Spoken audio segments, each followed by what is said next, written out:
எப்படி இருக்கீங்க, நல்லா இருக்கீங்களா? ஸோ இன்னைக்கு நம்ம என்ன வீடியோ பார்க்க போறோம்னா, அதாவது எக்ஸாம்ல ஃபைல் ஆகிட்டோம்னா ரீவேல்யூஷன் பண்ணி பார்த்துருப்பீங்க. ஆனால் நம்ம கொத்தூஸோட ஹெட் இவிஎம் மிஷனுக்கு ரீவேல்யூஷன் கேட்டுட்டு இருக்காரு. ஸோ அந்த ஃபடியான பாலிடிக்ஸ் வந்து நம்ம எவ்வளோ பார்க்க போறோம். ஸோ வாங்க வீடியோக்குள்ள போகலாம். பா சிமிலரா இருக்குங்க. யார் லயன் யார் சிஎம்னு எனக்கு தெரியலங்க. வர்ச்சுவல் வாரியர்ஸ் என்ன பண்ண போறீங்க?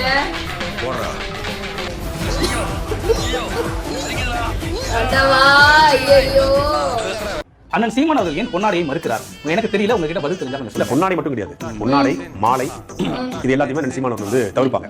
ஒரு தோல்வியோட சமூகமா இருக்கும். நாம வெற்றி பெறும்போது தான் நம்ம தோல்வி வந்து வெற்றி தோல்லாக மாறும். அது வரைக்கும் வெற்றி தோல்லா இருக்கு. வெற்றி தோல்கள்ல சால்வையோ மாலை வாங்க சீமான் அவர்கள் வென்றால் நிச்சயமாக அவர் வந்து சால்வை வாங்குவார். நீங்க மாலை கொடுத்தா வாங்குவார். வெல்ற வரைக்கும் அது வாங்கக்கூடாது அப்படிங்கிறது அவருடைய நிலைப்பாடு தான் உண்மை.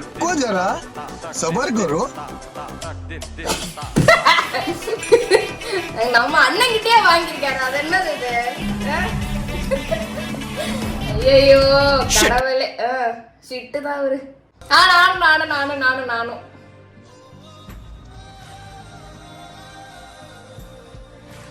எதிராளிகளுக்கெல்லாம் நீங்க பேசி டைம் வேஸ்ட் பண்ணாதீங்க. அந்த அளவுக்கு ஆப்போசிட்ல யாரும் இல்ல. உங்களோட விளையாடுற அளவுக்கு யாரும் இல்ல. கலைஞரோட அது முடிஞ்சிருச்சு. No more. நீங்க கலைஞர் இனிமே நோ மோர். அது ஜஸ்ட் ஒரு நேம், அப்படி ஒண்ணு வாழ்ந்துகிட்டு இருக்கு நேம். அந்த நேம் இன்னும் சில வருஷங்கள இல்ல சில மாதங்கள கூட அது போகலாம். கொடுத்தீங்க ஓகே. இன்னைக்கு நீங்க குரல் கொடுக்கிற அளவுக்கு ஆப்போசிட்ல பெரிய ஆள் இல்ல. சீரியஸ்லா இல்ல. அதனால தான் கொளத்தூர்லயே முடிச்சிட்டோம். கொளத்தூர்லயே வரலாற்றை முடிச்சிட்டோம். எத்தனை ரீகவுண்ட் வேணா கேட்கலாம். 9,000 ஓட்டுல இருந்து 15,000 ஓட்டுல வேணா மாறுமே தவிர 9,000 ஓட்டுல இருந்து ஒரு ஓட்டு கம்மி ஆகாது. என்னது மக்கள் கொடுத்த தீர்ப்பு, குடும்ப ஆட்சி. அவரால வந்து நிஜமாவே வந்து தாங்கிக்க முடியல. அவர் பைத்தியமா சுத்திக்கிட்டு இருக்காரு. நம்ம எப்படா குளத்தூர்ல தோத்தோம் அப்படின்னு வந்து மனநல காப்பகத்துக்கு போற அளவுக்கு அவர் பைத்தியமா சுத்திக்கிட்டு இருக்காரு ஸ்டாலின். அவங்க 7 மிஷின் இல்ல 70 மிஷினை எடுத்து பார்த்தாலும் 9,000 ஓட்டுல இருந்து 15,000 ஓட்டு மாறுமே தவிர ஒரு ஓட்டு கம்மி ஆகாது. எதை சுத்தி இவிஎம் மிஷினா வருது எனக்கு. அவங்க பண்ணட்டும். இவிஎம் மிஷின் இன்னும் என்னன்னோ அந்த ஆட்டோ கண்ணாடியை திருப்பினா ஆட்டோ எப்படி ஓடுன்ற மாதிரி வச்சு செய்யறாங்கய்யா. ஐயப்பா கைஸ் இத பாருங்க கைஸ். நான் வந்து நான் பரிதாபங்கள் பார்த்தேன், பட் என்னால கனெக்ட் பண்ணிக்க முடியல. எனக்கு என்னடா இது சீன் நம்ம பார்த்தோமே, எதை வச்சு அவர் சொல்றாரு அப்படின்றத வந்து நான் யோசிக்கிறேன். அப்புறம் தான் தெரியுது இந்த சீன் என்ன. Body is taken in the brain. Similarly, the spinal cord attaches the brain and serves as the entry point, the gate to the brain.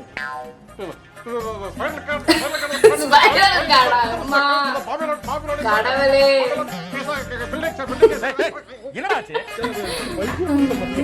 பைத்தியம் முடிச்சிருச்சு. ஆமா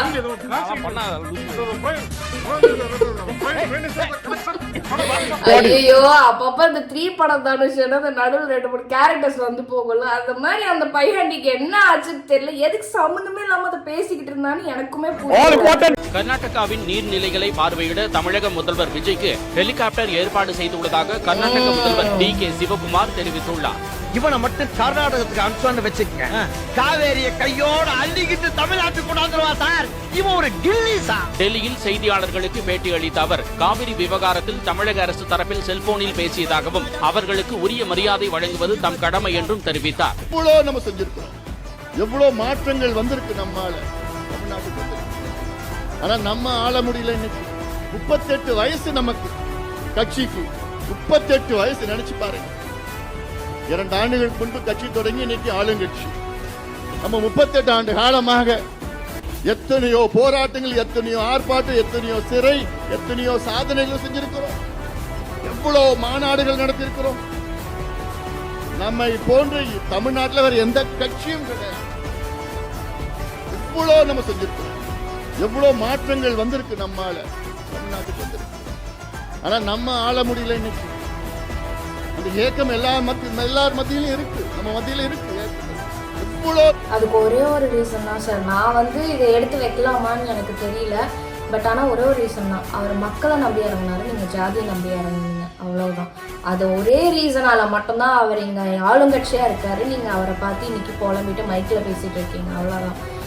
மக்களை நம்புங்க, மக்களை நம்புங்க, மக்கள் நமக்கு ஓட்டு போடுவாங்க அப்படின்றத மக்களை நம்புங்க. ஒரு ஒரு ஒரு எவ்வளோ நாளைக்கு சார், அதுதான் எவ்வளோ நாளைக்கு அந்த கேஸ்ட், அதுதான் நான் சொல்ல வரேன். நம்ம செஞ்சிருக்கோம்.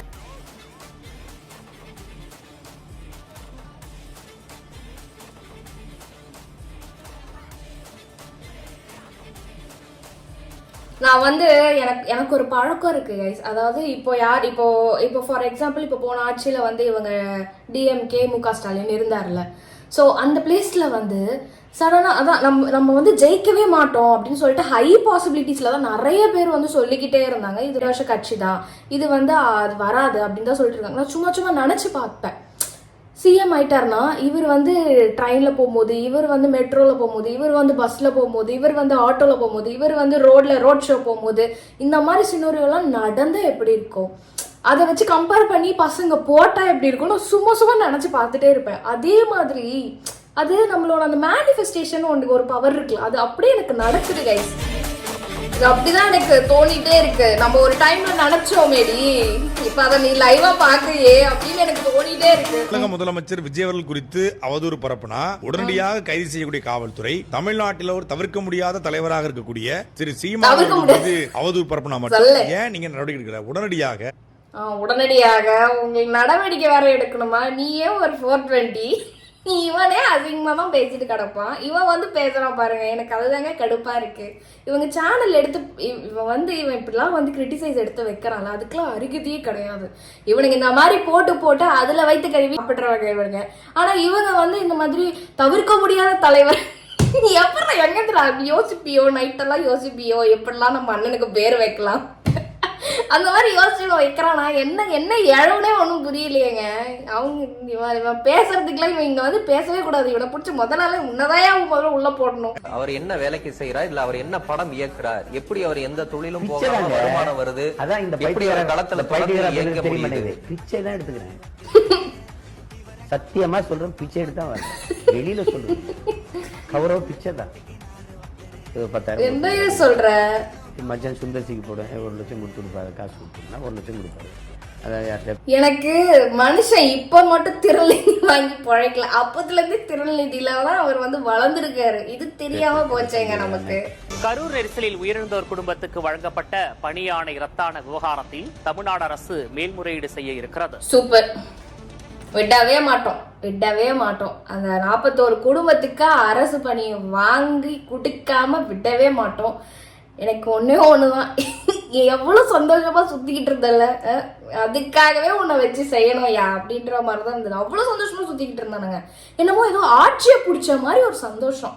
இப்படி வந்து ஒருத்தவங்களோட வயிற்றுல அடிச்சு வாழ்ந்து இப்படி நான் ஜெயிச்சிட்டேன் அப்படின்னு சந்தோஷப்பட்டுக்கிட்டாதான் உண்டே தவிர்த்து நல்லது செஞ்சேன், திருநிதி வாங்காம நான் வந்து வாழ்ந்தேன் அப்படின்னு என்னைக்காவது நீ சொல்லியிருக்கியா? கிடையாது. இப்படி நீ வேணா பாருங்க கைஸ், நான் பாருங்க நிஜமாவே சீமான் கிட்ட பேசுற மாதிரியே பேசிக்கிட்டு இருக்கேன். நீங்க வேணா பாருங்க, இது மேல்முறையீடு பண்ணி அந்த 41 குடும்பத்துக்கு கவர்மெண்ட் வேலை கிடைச்சே ஆகும். நீங்க வேணா பாருங்க. இன்ஸ்டாகிராம்ல செல்போன்ல ரீல்ஸ் எடுக்கிற போராளிகள் தான் இன்னைக்கு சமுதாயம் அதிகமாக கூட்டாளி. எனக்கு புரியல, என்னமோ இவங்கெல்லாம் வந்து இவங்க ஆளுங்கெல்லாம் வந்து ரீல்ஸே பண்ணலையா? ஐயோ அதை பார்க்கணுமே, ரீல்ஸ் பண்ணுங்க அப்படின்னு ஒரு வார்த்தை தான் நீங்க சொன்னீங்க. பண்ணாங்கல்ல உங்க கொத்துசுங்க பண்ணாங்கல்ல, அதை விடவாங்க என்னங்க இவங்க நம்மளை விட இவங்க தாங்க அதிகமா போட்டுக்கிட்டு இருக்காங்க. இதுல வேற நம்மள சொல்றாங்க. நீங்க பாருங்க, கொத்து பரோட்டா போட்டாங்கன்றீங்க, உங்க அப்பாவை காணோன்னு கலாய்க்கிறீங்க, ஆரம்பிச்சிட்டாங்க என்றதுக்கு திரும்ப இவிஎம். இப்போ அவர் தோத்த வாக்கு எண்ணிக்கை அதிகமாகணும், திருப்பி விஎஸ் பாபு வந்து திருப்பி இப்படி சொல்லணும், அதானே? அதேதான். கொத்து பரோட்டா மறுபடியும் கிளறி பாக்குறாங்க. ஆனாலும் கொத்து பரோட்டா தானே சார். தம்பி இன்னும் திரும்ப ரீகவுண்டிங் பண்ணலப்பா. அந்த அவங்க ஊர் போட்டி 2 போட்டி எண்ணாம விட்டுட்டாங்க, அதானே? என்னென்னமோ பண்ணி பாக்குறாரு குளத்தூர் போமான் பாவத்தை. அவரால் ஏத்துக்கவே முடியல சார். அதனால ஒட்டுமொத்த கட்சியாலுமே ஏத்துக்க முடியல. நீ வேற என்னப்பா அன்னைக்கு இந்த கோபால் பேசுனது பாத்தியா? கண்ணில் மிளகாய் பொடியை தூவியது போல இருக்கிறது கோபாலுக்கு எல்லாம். இப்படி புலம்பாத போ. தடவிட்டு கையை முறுக்கி பேசிக்கிட்டவரெல்லாம் கண்ணீர் விட்டு அழுகிறாரு சார். அதற்காகவே இந்த ஆட்சி வந்தது எனக்கு மகிழ்ச்சியாக இருக்கு. சொன்னாரா கரூர் விஷயத்துக்கு அப்புறமே கைது பண்ணி உள்ள வைங்க, எஃப்ஐஆர் போடுங்கன்னு. அதிமுக வந்திருந்தா கூட இவ்வளவு வேதனை பட்டிருக்க மாட்டாங்க. திமுக இவங்களோட ஜென்ம எதிரி. வந்திருந்தா கூட மீசைக்கெல்லாம் இவ்வளவு வேதனை வந்திருக்காது. மீசையில தீ வச்சு கொளுத்துற மாதிரி கத்திட்டு இருக்காரு இருந்தால. இவங்க வந்தது தாங்க முடியல. ஐயோ பிரஸ் கிளப்ல கருத்தரங்கம் ஒண்ணு போட்டு கத்துறாங்க. அங்க நீங்க வேற ஏதோ ஒரு மேட்டருக்கு கருத்தரங்க போட்டுருக்கீங்க. அதை பத்தி பேச வேண்டியது. அங்க போய் ஏன்டா ஜனநாயகனை பத்தி பேசி ஒப்பாரி வச்சுட்டு நல்லா இருக்கு. இதை பாக்குறதே எனக்கு சந்தோஷமா இருக்கு. செய்தியை பார்த்து வருகிறோம். திமுக தலைவருக்கு தாவேக பதில் கொடுத்திருக்கிறது. மேகதாது அணை விவகாரம் 2026 மே 10க்கு பிறகுதான் உருவானது போல பேசுகிறது திமுக என்று திமுக தலைவருக்கு தாவேக பதில் அளித்திருக்கிறது. அது தொடர்பான செய்தியை பார்த்து அதுதான் 3ஆம் தேதி இவர் போய் பாக்குறாரா, 3ஆம் தேதி தான் நான் போய் கடனை ஆர்ப்பாட்டம் பண்ணுவேன்னு இவர் வந்து சின்ன தட்டி வந்து நிக்கிறாரா. அதுதான் ஏதாவது ஒண்ணு நம்ம பண்ண போறாங்க அப்படின்னா அந்த நாள் அன்னைக்கு தான் வந்து இவங்க எல்லாம் வந்து வருவாங்க. முன்னாடி எல்லாம் வரமாட்டாங்க. தூங்கிக் கொண்டிருப்பது யார் என்பதற்கு திமுக தலைமையே ஒப்புதல் வாக்குமூலம் கொடுக்கிறது என்றும் மேகதாது அணை விவகாரம் 2026 மே 10ற்கு பிறகுதான் உருவானது போல பேசுகிறது திமுக என்றும் தாவேக தரப்பில் பதில் கொடுக்கப்பட்டிருக்கிறது. கையாலேயே கொடுத்துட்டு இருக்காங்க பதில. டாஸ்மாக் முறைகேட்டில் செந்தில் பாலாஜியின் முன்ஜாமீன் மனு சற்று முன்னர் தள்ளுபடி செய்யப்பட்டிருக்கிறது. மேலும் அவர் ஆலோசனையில் ஈடுபட்டதாக. ஐயோ எனக்கு வந்து இவர் வந்து செந்தில் பாலாஜியால 10 ரூபாய் பாலாஜியால முன்ஜாமீன் பாலாஜியா ஏதாவது ஒரு பேரை நான் வைக்கணுங்க. முன்ஜாமீன் பாலாஜி எப்ப எத்தனை கேஸ் போட்டா நான் வந்து முன்ஜாமீன் எத்தனே இருப்போம். உங்களுக்கு குத்தினே இருப்பாங்களா முன்ஜாமீன் போட்டாங்களா தள்ளுபடி கிடைக்கிறது. மாடி ஆளிக்குதா கேட்ல பின்னால ஆளிக்கு வச்சிருக்கல ஏன் எதுக்கு முன்ஜாமீன் தள்ளுபடி செய்யப்பட்டதை தொடர்ந்து செந்தில் பாலாஜி மறுக்கப்பட்ட அம்மா மனுஷன் வந்து எந்த ஜென்மத்துல எந்த பாவம் பண்ணாருன்னு தெரியலங்க. இவரை வச்சு விடவே கூடாது. வச்சு செய்யடி. கரூர்ல கொஞ்ச நஜமா ஆட்டமா ஆண்டிங்க. Karma is a boomerang guys. Sir நான் நியூஸ்ல பார்த்தேன் இடைஞ்சலா இருக்கு, அதனாலதான் இடம் மாறுறாங்க, 10வது மாடிக்கு போறாங்கன்னு சொல்றாங்க. முன்னாள் முதலமைச்சர் மு க ஸ்டாலின் அவர்கள் கூட அங்க இருந்து தானே சார் வேலை பார்த்தாரு. வேலை பார்த்தாரு. டக்குனு கேப்ல சொல்றீங்க. போய் சொல்லியிருக்காங்க. அப்படியே நான் கவனிக்காம போயிடுவேனா? நான் திமுக கொத்தடிமையா சொன்னா நம்புறதுக்கு? வேலை பார்க்கல, அதனால எங்க உட்காந்தா என்ன என்று இருந்திருக்கலாம். லுக் அதுக்குள்ளலாம் போக விரும்பல. போக விரும்பலன்னு மொத்தமா போய் முடிச்சு காய்ஸ். இதை நான் வந்து பேசியே ஆகணும்.